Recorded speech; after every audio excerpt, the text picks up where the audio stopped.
bienvenue dans mon podcast Reconnexion est essentielle, un podcast où je vous emmène prendre votre temps, tout déposer quand on en a marre de courir.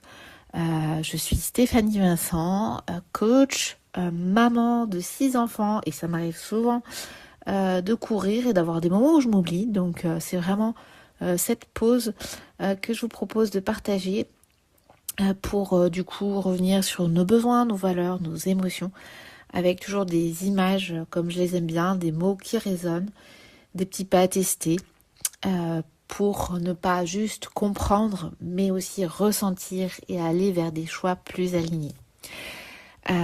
Voilà, aujourd'hui on va partir sur une nouvelle émotion, mais avant tout j'aimerais remercier, j'ai des petits messages de temps en temps pour avoir des retours sur mon podcast et là je remercie le mail de samedi, elle se reconnaîtra, elle m'a dit merci pour tous les épisodes, plein de fraîcheur, de bienveillance et de bon sens. Continue, c'est extraordinaire. Alors je ne sais pas si je m'autoriserai à dire que c'est extraordinaire, mais en tout cas la bienveillance, le bon sens, la fraîcheur, ça me touche beaucoup comme mot. Ça vient faire écho à mes valeurs et à ce que j'ai envie de vous apporter. Donc merci beaucoup. Et petite dédicace spéciale. Avant de commencer. Donc aujourd'hui, je vous emmène sur le chemin de la colère. Le chemin de la colère, pourquoi on n'a pas envie de le prendre en fait. Je dirais que c'est un signal intérieur qui nous fait peur. Mais la colère, pour moi, c'est vraiment un signal intérieur pour protéger tes limites. Voilà. Donc, on parle de cette émotion parce qu'elle fait souvent peur, surtout aux parents face aux enfants, parce que des fois on se retient de gestes ou de mots qu'on ne voudrait pas faire ou dire pour blesser. On ne l'aime pas chez les enfants, on se sent impuissant, on veut la stopper à tout prix, on la juge, donc on la refoule et on se sent parfois coupable de l'éprouver, donc dans la culpabilité. Et pourtant la colère, c'est une force et un signal intérieur puissant. Elle te dit qu'une limite a été franchie dans ton cadre, dans tes besoins de sécurité. Donc qu'un besoin n'est pas respecté. Un de tes besoins, pas forcément que le besoin de sécurité, mais en tout cas toi tu sens que là il y a une barrière qui a été franchie et un besoin n'est pas respecté et qu'il est temps d'agir. Donc tout ton corps va le ressentir. Et donc à travers cet épisode, on va découvrir à quoi sert la colère, comment l'accueillir sans culpabilité et comment réagir avec conscience pour protéger tes limites et tes besoins. Donc tout d'abord, la colère, une énergie de protection. Voilà, la colère, pour moi, ce n'est pas un défaut. Ce n'est pas un manque de maîtrise. Elle n'est pas méchante, elle n'est pas négative, comme je l'ai dit pour toutes les émotions. C'est un signal intérieur, une alarme qui te dit, comme les alarmes incendies, stop, attention, ça suffit, cette limite a été franchie. Donc, première chose que j'ai envie de dire qui est très importante, la colère en elle-même n'est pas dangereuse. Ce qui peut l'être, ce sont les comportements impulsifs ou blessants qui en découlent. Donc on distingue vraiment l'émotion du comportement qui va suivre. L'émotion, elle dure quelques secondes. Après, on va se l'entretenir à l'intérieur et forcément, on va dire plutôt quelques minutes, etc. Mais l'apparition de cette émotion, elle peut vraiment durer que 30 secondes, une minute. Et après, qu'est-ce qu'on va en faire ? Donc, la colère, elle va protéger donc cette limite. Elle va du coup protéger ton temps, ton espace, ton intégrité émotionnelle, tes valeurs, tes besoins essentiels. Voilà, donc c'est tout ce qu'elle peut venir protéger. Sans colère, on endure. Et avec la colère, on agit de façon consciente et respectueuse. C'est vraiment un outil pour nous dire attention, stop. Il faut plutôt s'inquiéter si on est dans l'apathie, pas de sentiment, qu'on ne réagit pas et que ça nous fait rien et que finalement des fois on emmagasine et que ça d'un seul coup la colère va arriver mais comme une cocotte minute qui explose. Vous savez, comme un bouchon de cocotte minute là. Moi j'aime bien les cocottes minutes traditionnelles avec concert et tout parce que j'ai eu les autres modèles et des fois ça se cassait, c'était pas pratique. Et ce bouchon des fois il se coince parce qu'il y a des petits légumes, des poireaux, je sais pas quoi qui se mettent dans le bouchon puis ça se coince et ça se met pas tout de suite en action alors qu'on a mis le booster, on a mis le maximum de puissance sur la plaque. Et d'un seul coup, pouf, et voilà. Bon bah moi j'avais une maman qui des fois voilà explosait en cocotte minute. Donc elle gardait, elle gardait, elle gardait. Elle réagissait pas, ou on voyait un peu quand même dans ses yeux tout ça qu'il y a quelque chose qui dérangeait, mais elle réagissait pas. Et puis moi j'ai commencé à reproduire aussi ça avec pas forcément avec pas avec les élèves, pas avec les collègues et tout, mais avec mes premiers petits amis quoi à l'âge adulte. Et aussi un peu avec mes enfants au début. Et encore par moment, hein, quand la fatigue revient, il y a un peu du naturel de la petite fille qui revient au galop, du modèle en fait familial. Donc en fait, ce qui est important, c'est de ne pas endurer, mais de prendre la colère à chaque fois, enfin de l'accueillir à chaque fois, qu'elle vienne à chaque fois, que ça ne s'accumule pas pour faire une cocotte. Donc à quoi sert vraiment la colère? Elle a 3 fonctions principales. Donc identifier une limite franchie. Donc elle nous montre vraiment que quelque chose est arrivé à ton espace, à ton corps ou ton besoin. Voilà, que ça franchit cette limite. Elle sert à fournir l'énergie pour agir. Elle t'active tout ton corps, ta tête, même si c'est on a vu que ça peut être dans le cerveau primitif, mais elle active, voilà, elle t'active pour dire non. Attention, mon cadre, voilà, il faut que je repose mon cadre, te défendre, exprimer ce qui te dérange. Voilà, dire non, poser un cadre, te défendre ou exprimer ce qui te dérange. Voilà ce qu'elle veut pouvoir faire dans l'action. Et donc, 3e fonction principale, te reconnecter à tes besoins. Elle est forcément connectée à tes besoins puisque une limite a été franchie. Une limite du coup qui ne répond pas à tes besoins, au cadre finalement intérieur de tes valeurs et de tes besoins. Donc derrière chaque colère, il y a toujours un besoin, soit de respect, de reconnaissance, de soutien, de justice, de calme ou d'espace personnel, hein, physique aussi. Voilà pour des exemples qui ne sont pas exhaustifs bien sûr. Donc comment elle se manifeste physiologiquement? Donc c'est vraiment du coup la colère, une émotion de haute intensité. Hein. On a le cœur qui bat vite, qui s'accélère. On a souvent une chaleur dans la poitrine ou dans le ventre. On a une tension musculaire. Donc c'est à vous d'aller écouter, de refaire le scan corporel pour se rappeler un événement où vous étiez en colère dans la journée ou de le sentir au moment où vous sentez que ça monte, que ça se tend à l'intérieur. Je vous invite à dessiner un bonhomme du coup en mettant les zones en fait qui s'activent à ce moment-là. Une envie aussi de bouger, de crier ou d'agir, soit du coup au niveau de la bouche, au niveau des bras, voilà, on a envie de bouger, d'aller se défendre, d'aller crier, là, attention, non, ne me fais pas ça. Donc en fait là c'est le système nerveux, ton système nerveux qui va se mettre en mode protection et qui n'est pas une perte de contrôle. C'est vraiment le système nerveux, il fait ça pour te protéger.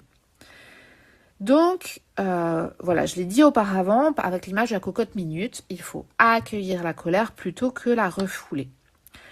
On nous dit souvent, calme-toi. Alors quand là, on se la laisse vraiment vivre, hein, pas quand on est apathique déjà, on nous dit aux enfants et tout ça, enfin à nous-mêmes, calme-toi, arrête de t'énerver, tu exagères.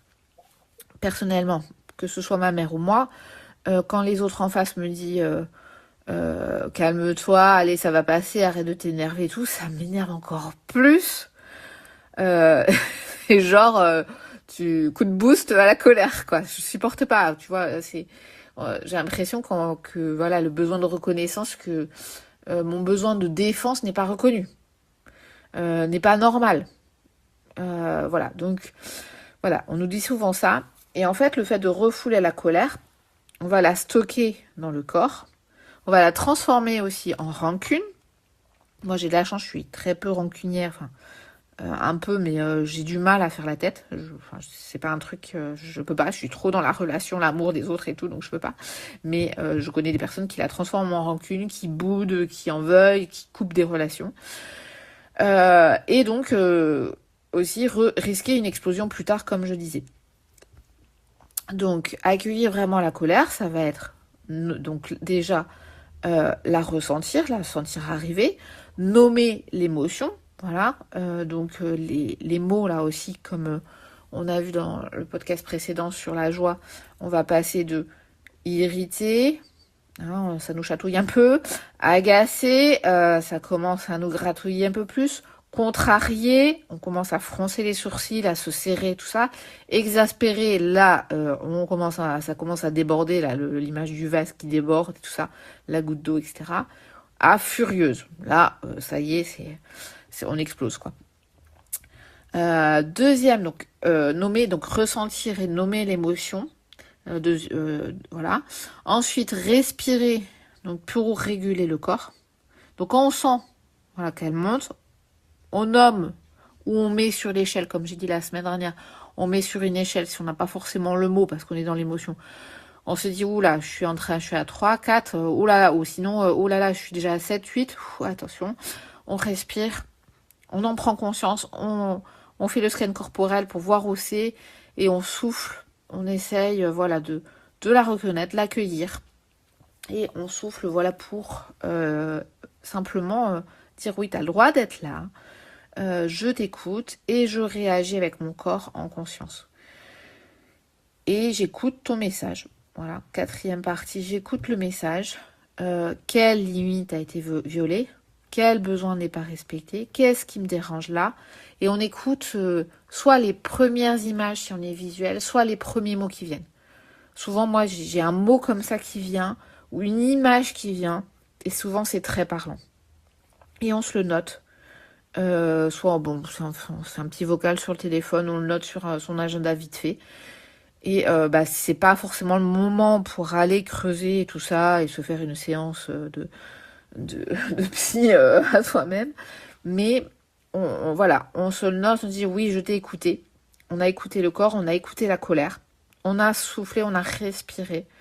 Voilà, donc là, les respirations, déjà une respiration simple, hein, d'avoir conscience de sa respiration et après on peut aller chercher les respirations en carré, à 4 temps.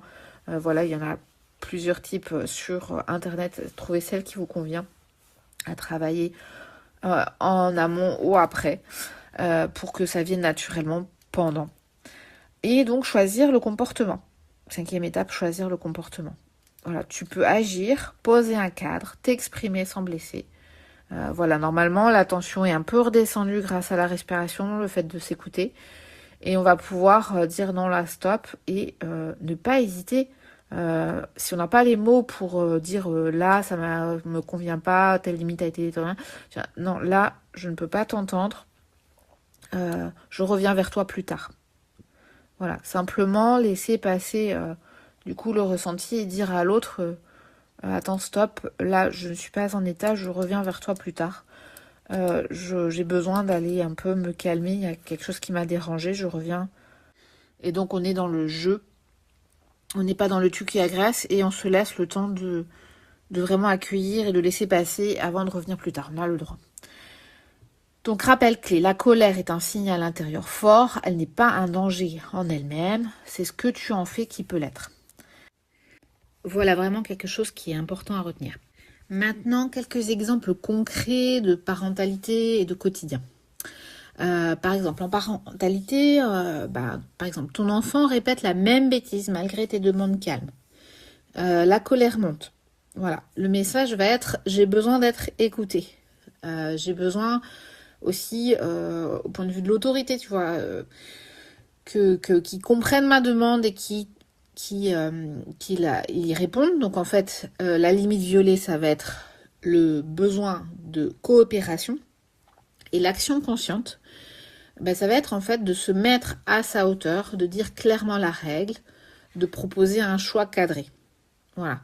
Donc nous, on va partir dans le jeu besoin d'être écouté, donc on va répéter, avec la colère, si on agit mal, enfin, si on réagit mal, je veux dire, on va répéter la consigne et tout ça, au lieu de se dire, voilà, mon besoin de coopération n'est pas écouté, et de se calmer, de se dire, ben voilà, j'ai peut-être mal transmis ce besoin, j'ai peut-être mal fait comprendre, et du coup, le fait de se mettre à sa hauteur, de dire clairement la règle, de proposer un choix cadré, en fait, ça, c'est permis parce que on est redescendu dans l'échelle un peu de la colère et que on va aussi demander de reformuler à l'enfant pour voir s'il a bien compris. Parce qu'en fait, si il n'écoute pas, il y a plusieurs raisons et aussi plusieurs besoins différents derrière pour l'enfant.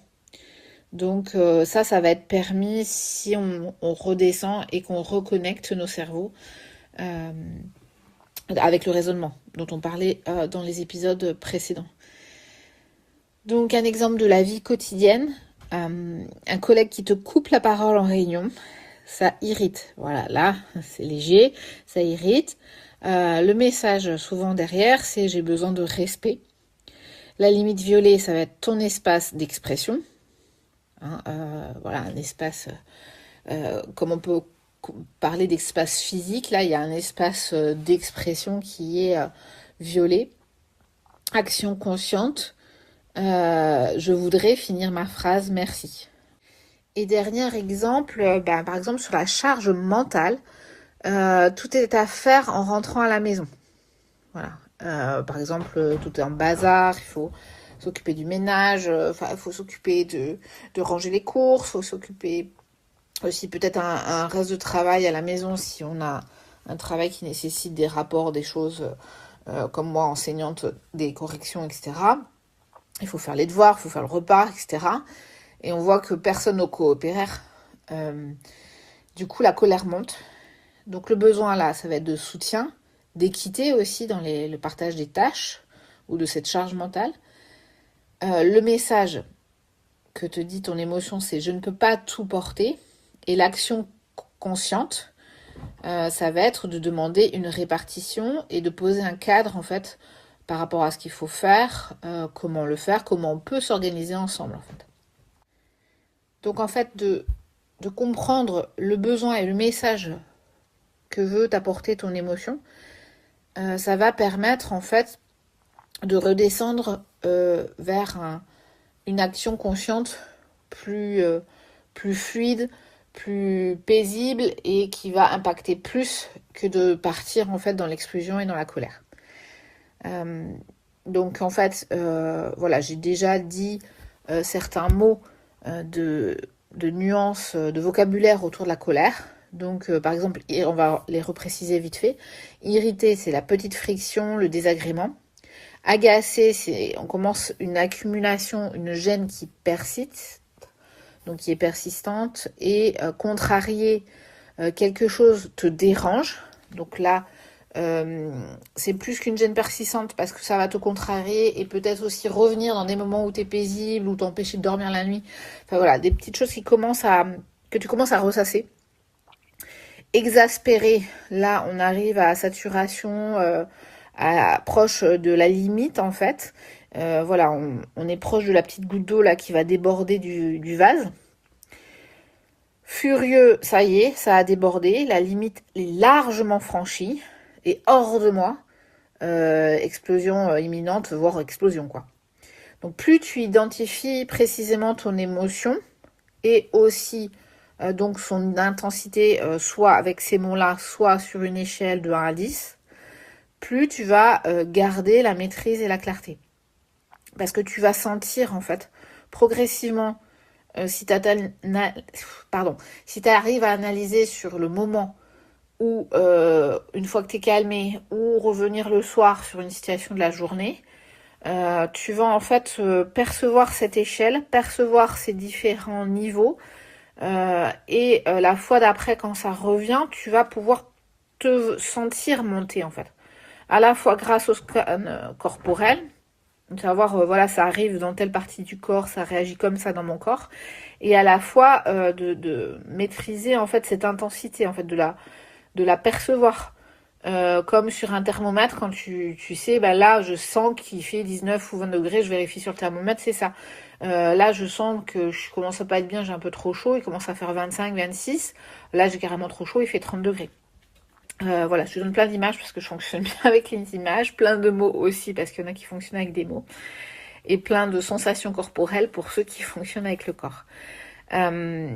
Donc, voilà, donc il faut vraiment que tu prennes le temps d'analyser cette intensité, cette émotion, que tu mettes des mots, que tu dessines par exemple une silhouette où tu mettes les endroits où ça réagit, et autour de cette silhouette tu peux mettre les mots. Et du coup, en fait, tu comprendras plus que la colère n'est pas négative, elle n'est pas non plus honteuse, ce n'est pas un défaut, et qu'elle dit vraiment que la limite a été violée, que quelque chose doit changer, et protège-toi. Ou que la limite va être violée, en fait. Plus tu vas accueillir ça, plus tu vas pouvoir sentir ça à l'avance. Et ce signal intérieur, il est vraiment puissant, parce que de une, tu peux l'accueillir, tu peux l'écouter, et transformer en actions conscientes, qui ne seront pas des actions